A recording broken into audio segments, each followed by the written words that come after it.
What would you do if the most powerful man in your world pretended to sleep just to hear your secrets? Alpha David ruled his pack with ice in his veins and walls around his heart. 3 years since his mate died, and he'd become the kind of alpha everyone feared, but no one dared to love. Everyone except Susan. She was nothing. A servant, an omega, invisible to most. But every night she slipped into his chambers thinking he was asleep. And every night she whispered the one thing that could destroy them both. I see the pain you hide, Alpha David. I wish I could ease your loneliness. Little did she know, he was listening to every word.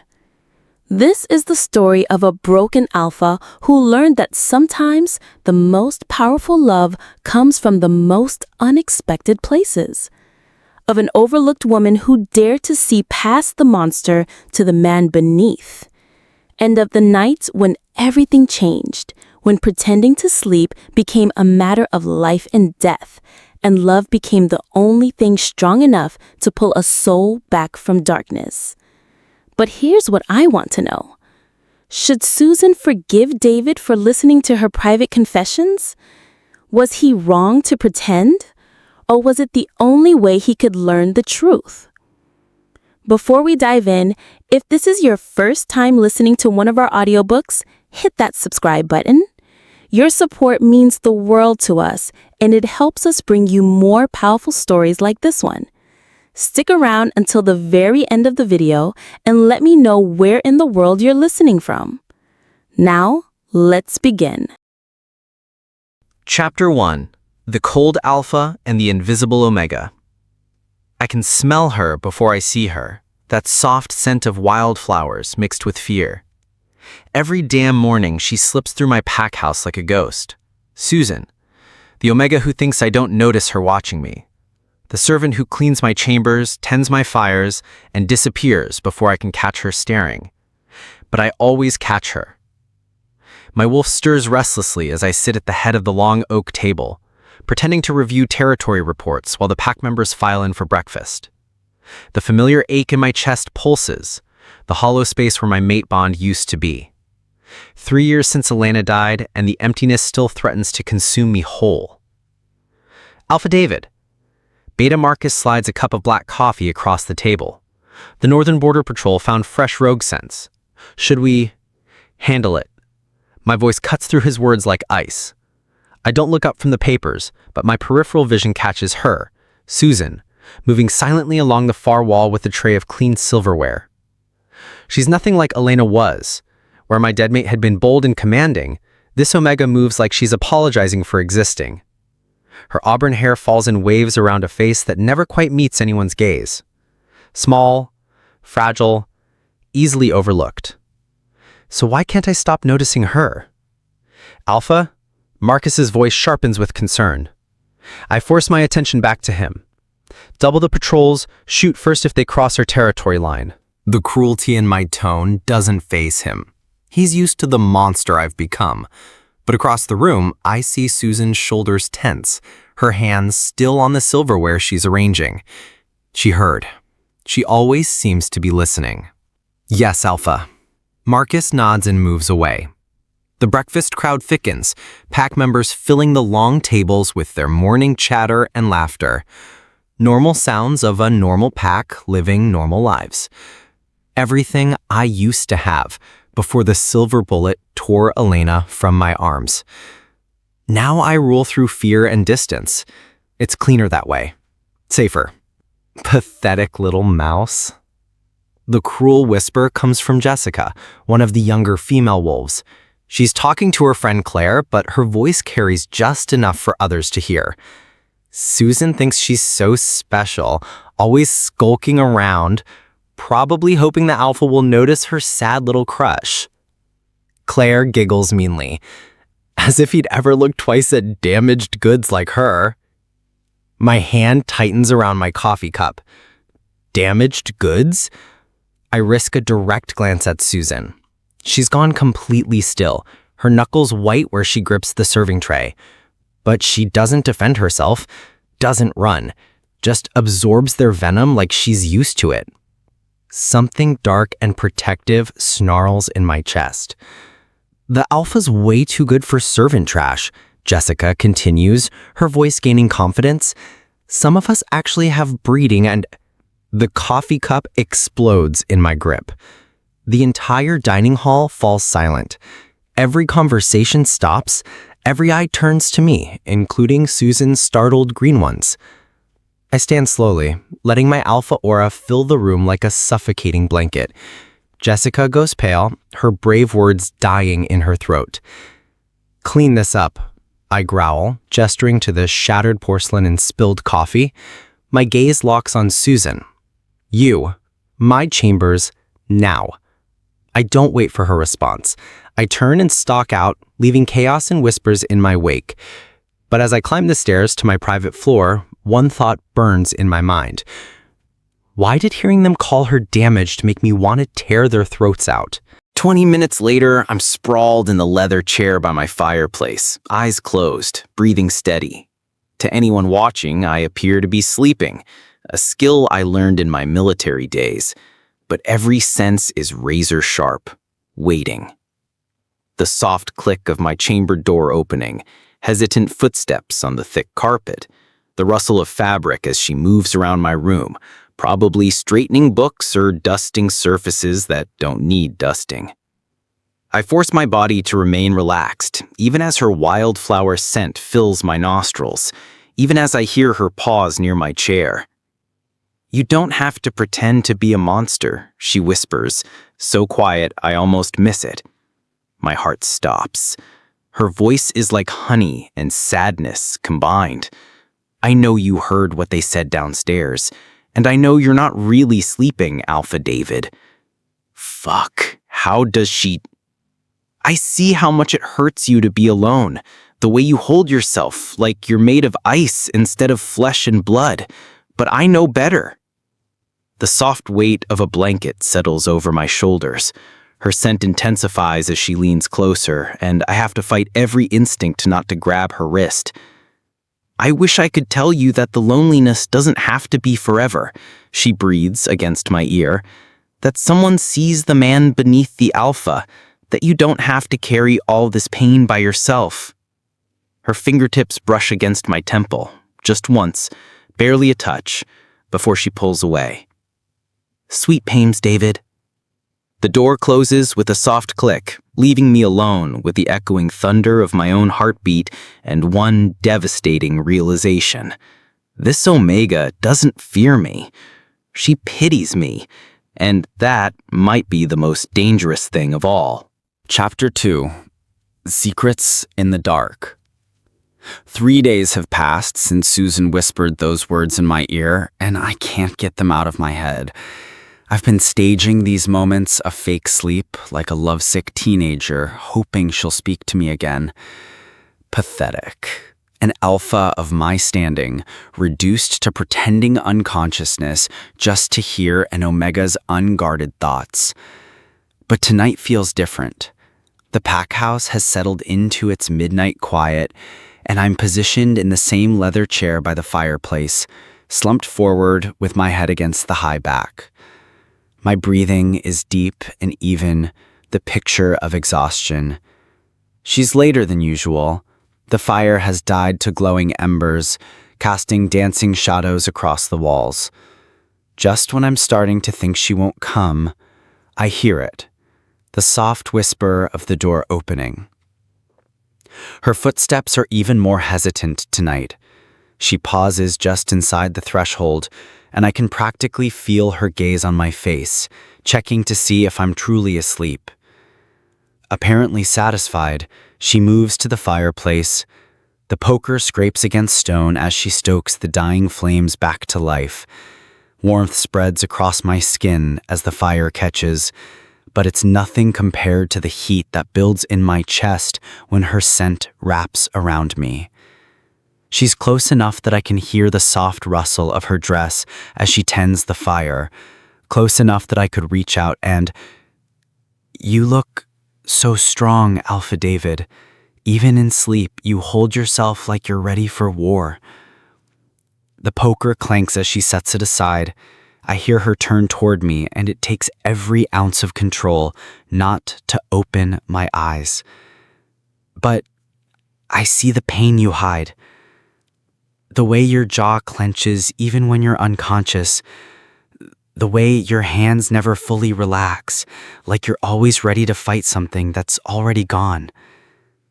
Something soft brushes against my shoulders, a blanket, thick and warm, but it's her touch that sets my skin on fire. Her fingers tremble as she adjusts the fabric around me, so gentle I want to grab her hands and press them against my face. I know I'm just a servant, she breathes, and her voice breaks slightly. I know you probably don't even remember my name most days, but I see you, David. I see how you carry everyone else's burdens on those broad shoulders. My name on her lips sounds like a prayer. She moves closer, and I catch the whisper of fabric as she kneels beside my chair. The warmth of her body radiates against my arm, and I have to bite the inside of my cheek to keep from reacting. I wish I could take some of that weight from you, she confesses, her words so quiet I strain to hear them. I wish I could tell you that you don't have to be the unbreakable alpha every moment of every day, that it's okay to let someone care about the man underneath all that armor. Her hand hovers near my face. I can sense it, feel the heat of her skin just inches from mine. I want to turn into her touch, want to capture her hand and hold it against my face, want to open my eyes and demand she explain how she sees so clearly into my soul. Instead, I force myself to remain perfectly still as she pulls away. "Sweet dreams," she murmurs, the same words from 3 nights ago. I hope somewhere in your sleep you remember what it feels like to be at peace. The soft sound of her footsteps retreats. The door opens and closes with barely a whisper. I sit in the silence for long minutes after she's gone, my heart hammering against my ribs like a caged animal.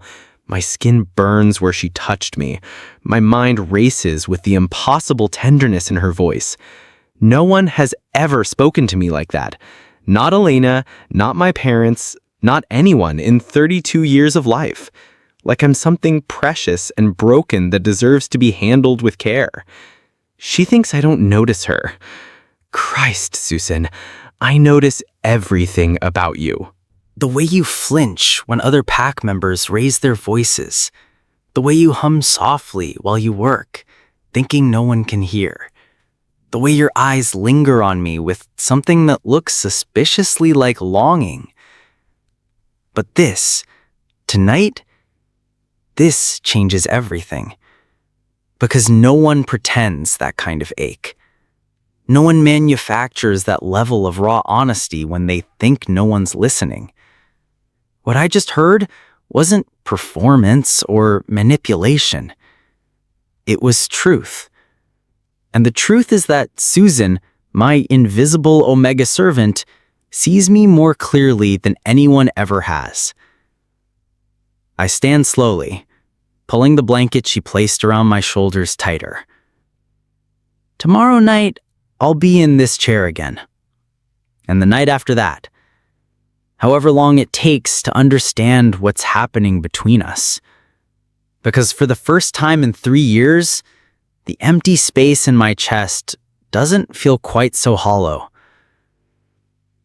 But as I head toward my bedroom, one thought follows me into the darkness. If Susan knew I was listening, if she knew I could hear every broken word she's whispered to my sleeping form, would she run? Or would she finally let me answer her? Chapter 3. When the Omega Falls. A week has passed since Susan's midnight confession, and I've become a man obsessed. Every night I position myself in that leather chair, pretending to sleep while she tends my fire and whispers to my supposedly unconscious form. Every night, her words crack my chest open a little more. But tonight, she doesn't come. I wait until well past 2 in the morning before accepting she's not going to show. The fire burns low as I finally abandon my post, restless energy coursing through my veins. Where is she? I'm halfway to my bedroom when I hear it. A crash from somewhere deep in the pack house, followed by the clatter of metal hitting stone. My wolf surges to attention. In seconds, I'm moving through the corridors, following the sound to the weapons storage room in the basement. The heavy oak door stands ajar, spilling harsh lamplight into the hallway. I push it open and freeze. Susan lies crumpled on the stone floor, surrounded by scattered silver weapons and cleaning supplies. Her small body is motionless except for the shallow rise and fall of her chest. Even from the doorway, I can smell the acrid stench of burned flesh. Susan! Her name tears from my throat as I drop to my knees beside her. Her hands are the worst of it. Angry red burns striping her palms and fingers where she's been handling the silver weapons without proper protection. The cleaning rags beside her are stained with blood from where the wound split open. How long has she been pushing through this pain? Stupid, stubborn woman. I growl, but my voice shakes as I gather her against my chest. She's burning with fever, her skin clammy with sweat. This is my fault. I've been so focused on our midnight encounters that I never noticed she was working herself to death, too caught up in my own selfish need to hear her speak to me to see that she was suffering. Her head lolls against my shoulder as I lift her, and something inside me shatters completely. Hold on, I whisper against her hair. Just hold on. I carry her through the pack house at a dead run, taking the stairs 3 at a time. Pack members scatter from my path, their startled faces blurring past me as I race toward the healer's wing. Lydia! I roar as I shoulder through the infirmary doors. Get out here now! The head healer appears instantly, her gray hair wild from sleep. She takes one look at Susan in my arms and springs into action. Silver poisoning, she diagnoses grimly, gesturing toward the treatment room. How long has she been exposed? I don't know. The admission tastes like ash in my mouth. Fix her. Alpha, the cost of the treatments. Silver poisoning requires rare herbs, and for a servant? My alpha aura explodes outward, pressing against every surface in the room. Lydia staggers back, her face going pale. She is one of mine, I snarl, my voice carrying the full weight of my authority. For one of mine, no price is too high. Do whatever it takes. Lydia's eyes widen. She's never heard me claim anyone as mine, not since Elena died, but she doesn't question it. Yes, Alpha. I lay Susan on the narrow bed, her burned hands looking impossibly small against the white sheets. Her fever-bright cheeks have gone pale, making the dark circles under her eyes more pronounced. How long has she been pushing herself like this? Lydia bustles around the room, pulling bottles and bandages from various cabinets. I'll need to clean the wounds and apply a silver-drawing poultice. It's going to be a long night, Alpha. You should... I'm not leaving. She nods, recognizing the finality in my tone. For the next several hours, I watch her work, cleaning Susan's burns, wrapping her hands in herb-soaked bandages, forcing healing tonics between her cracked lips.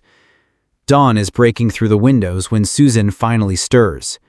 Her eyes flutter open, unfocused and glassy with fever. Alpha David? Her voice is barely a whisper, confusion clouding her features. I'm here. I leaned forward in the chair I've pulled beside her bed. You collapsed. Silver poisoning. Tears spill down her cheeks. I'm sorry, she breathes, her words slurring slightly. I never wanted to shame you. I tried to keep working, but I couldn't. Shame me? The words come out harsher than I intend. How could you possibly shame me? But she's already slipping back into unconsciousness, her breathing evening out as the healing herbs pull her under. I never wanted to shame you, she murmurs, so quiet I have to lean close to hear. Only to ease your pain. My chest caves in completely. Here she is, nearly killed by her dedication to serving this pack, serving me, and she's apologizing, worried about shaming me when she should be cursing my name for letting her suffer in silence. I take her bandaged hand in both of mine, careful not to disturb Lydia's work. Her skin is still too warm, but the fever is finally breaking. You don't shame me, Susan, I whisper to her sleeping form. You humble me. Because the truth I've been fighting for weeks finally crystallizes with devastating clarity. This woman, this overlooked, underestimated Omega, may be the only person in my entire pack who gives a damn about the man beneath the Alpha. And I almost lost her because I was too much of a coward to see what was right in front of me. But as I sit vigil beside her bed, one promise burns in my mind. I will never let her feel invisible again. Not when she's the only light I've found in 3 years of darkness. Chapter 4. Whispers of the Pack. Susan recovers slowly, and I find myself making excuses to see her every day. The old battle scar on my shoulder is acting up, I tell her on Tuesday, rolling up my shirt to reveal a jagged mark from a rogue attack years ago. Could you check if it looks infected? Her gentle fingers trace the raised skin, and I have to clench my jaw to keep from groaning at her touch. It looks fine, Alpha David, she says softly, but I can make you a salve if it's bothering you. That would help. It's a lie. The scar hasn't bothered me in months. On Wednesday, I claim I need her to reorganize my private library. On Thursday, I insist she's the only one who tends the fire in my chambers correctly. By Friday, I'm running out of reasonable excuses, but I don't care. Because every moment we spend together, I discover something new about the woman I've overlooked for too long. She hums while she works, old pack songs her grandmother taught her. She reads voraciously, borrowing books from my library when she thinks I'm not looking. And when she laughs, Christ, when she laughs at something I've said, it's like sunlight breaking through storm clouds.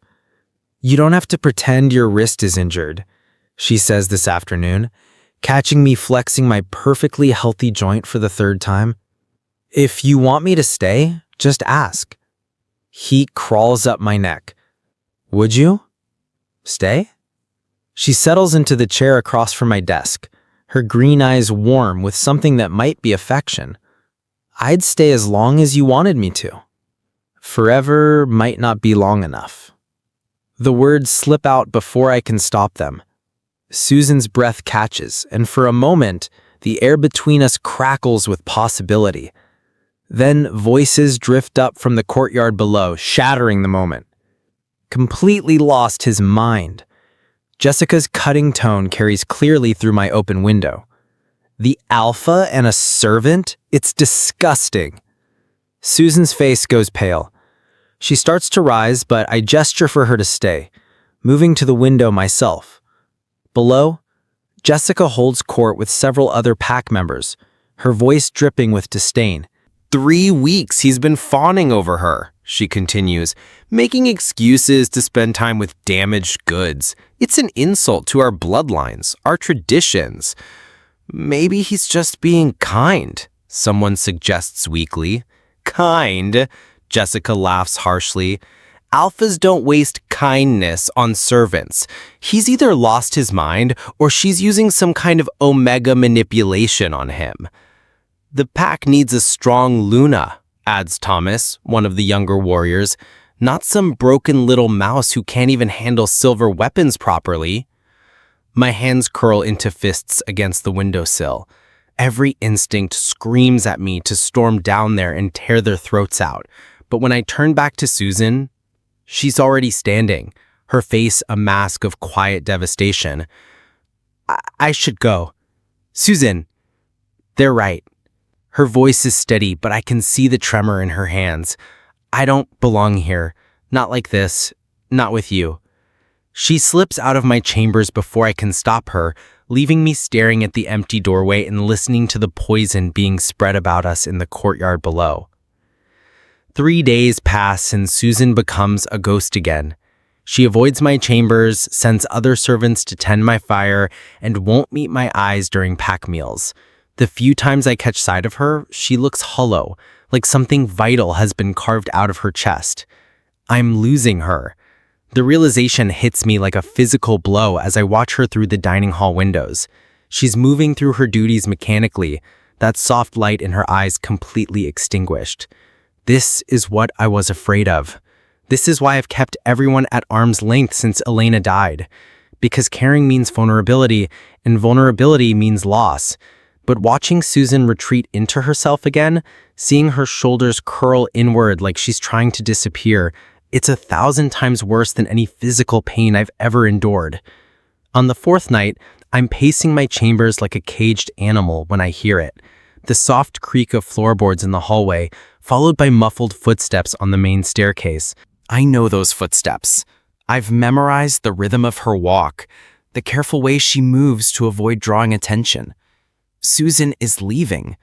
I'm out of my room and down the stairs in seconds, taking them 3 at a time. She's at the front entrance, a small bag clutched in her hands when I catch up to her. Going somewhere? She freezes at the sound of my voice, but doesn't turn around. I thought you were asleep. I don't sleep much anymore. Not since someone stopped visiting my chambers at night. Her shoulders hunch. You shouldn't say things like that, someone might hear. Let them hear. I move closer. Close enough to catch her wildflower scent. Where are you going, Susan? Away. Her voice is barely a whisper. I have a cousin in the Northern Territory. I can work for her pack. Start over where no one knows. No! The word comes out rougher than I intend, laced with an alpha command that makes her finally turn to face me. Her eyes are bright with unshed tears. I'm ruining everything for you. Your pack, your reputation, my what? I step closer, backing her against the heavy wooden door. My reputation as the cold, heartless alpha who cares about nothing but power? Your standing is worthless without you. The confession hangs between us like a live wire. Susan's lips part in surprise, her green eyes searching my face. You are not my servant, Susan. You never were. You're the woman who sees past the alpha mask to the man underneath. You're the one who tends my wounds.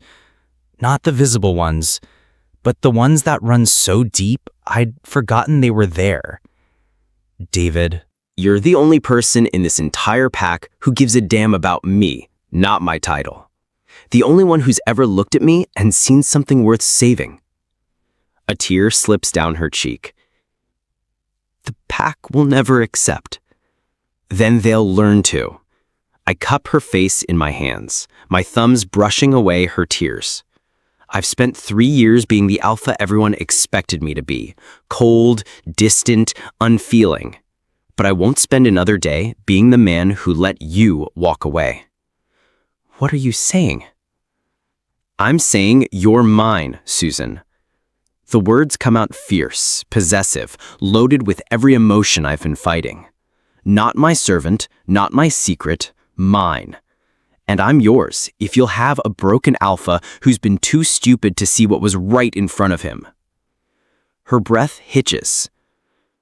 The pack traditions can go to hell. And then I'm kissing her, pouring 3 weeks of longing and a lifetime of loneliness into the connection between us.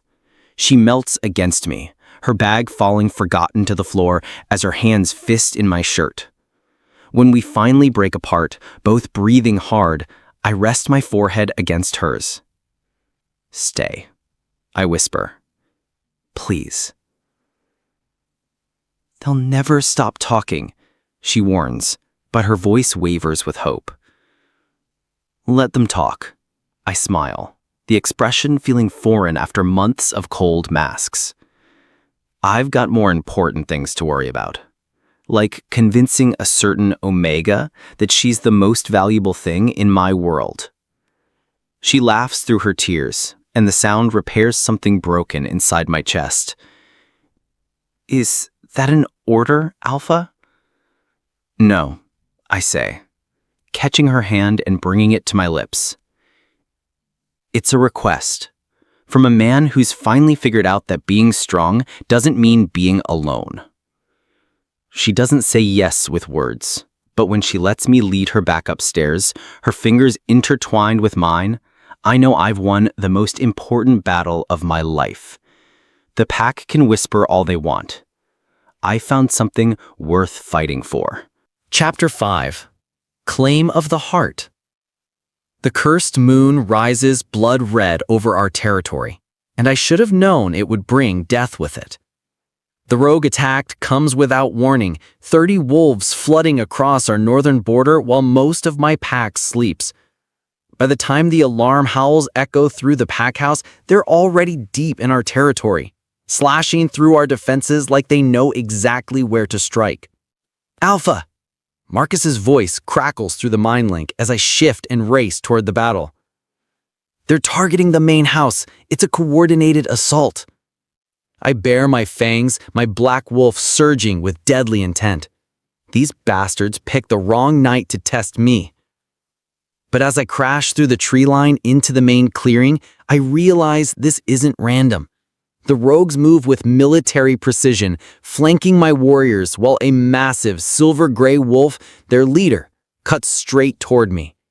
We collide in the center of the battlefield with bone-crushing force. He's larger than I expected, his jaws snapping inches from my throat as we roll across the bloody ground. Silver flashes in the moonlight, a blade hidden in his fur aimed at my heart. I twist away, but not fast enough. The silver knife slides between my ribs like liquid fire, and my vision explodes with white-hot agony. Silver poisoning floods my system instantly, my wolf form wavering as my strength bleeds out into the earth. The rogue leader stands over me, his yellow eyes gleaming with triumph. Around us, the sounds of battle begin to fade as my pack realizes their alpha is down. David! Susan's scream cuts through the chaos like a blade. Through my fading vision, I see her running across the battlefield in her white nightgown, her bare feet slipping on blood-soaked ground. She's not supposed to be here. She's supposed to be safe in the pack house. Stay back. I try to growl, but only blood comes out. The rogue leader turns toward her, his massive head tilting with predatory interest. Fresh prey. Easy prey. No. I surge upward with the last of my strength, my jaws clamping around his throat just as his claws swipe towards Susan. We go down together, his death rattle mixing with my own labored breathing as silver burns through my veins like acid. Then everything goes black. I'm drowning in darkness when her voice finds me.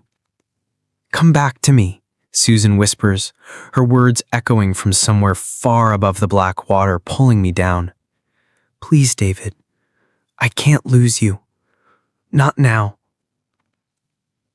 Her hands are on my chest, warm and steady, despite the tremor I can hear in her voice. Something cool and soothing spreads across the knife wound, dulling the silver's burning bite. I made this for you, she continues, her voice thick with tears. A healing salve with moonflower and silverroot, my grandmother's recipe. I've been working on it for weeks, hoping.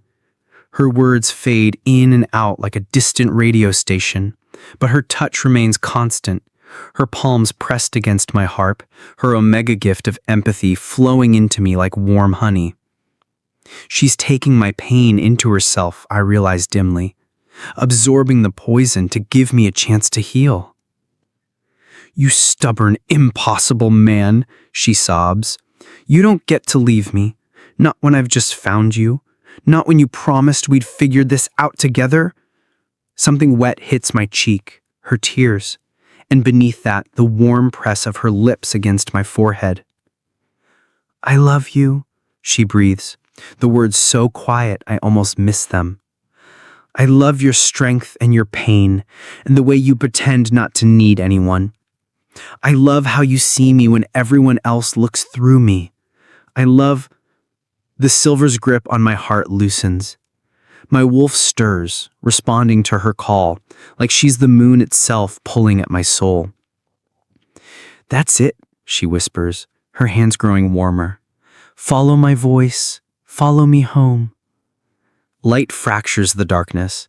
My eyes flutter open to find Susan kneeling beside me on the blood-soaked ground, her white nightgown stained red, her face streaked with tears and dirt. Around us, the entire pack has gathered in a silent circle, their faces grave with the certainty that they're about to lose their alpha. But I'm not dead.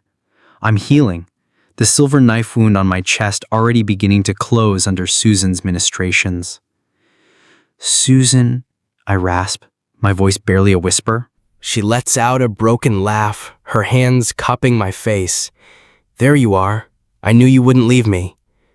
I struggle to sit up, my body protesting every movement. Susan supports me, her arm around my shoulders as I survey the battlefield. The rogues are dead or fled, but the cost. Too many of my pack lie motionless in the grass. How long was I out?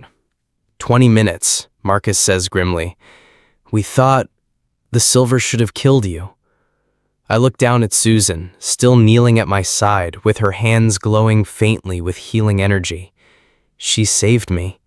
This woman they call weak and worthless pulled me back from death itself.